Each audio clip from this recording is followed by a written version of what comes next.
2:15 p.m.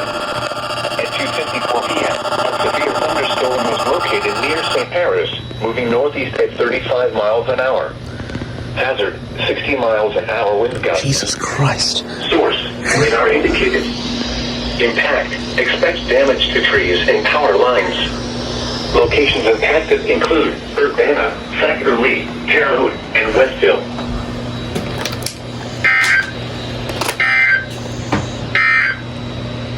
Now here is the official National Weather Service forecast for Central Ohio.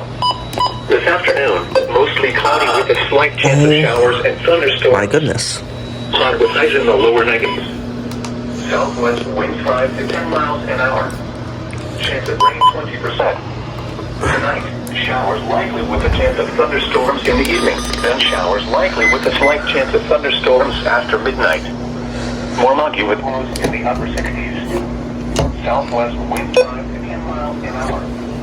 Chance of rain 60%. I did not expect that.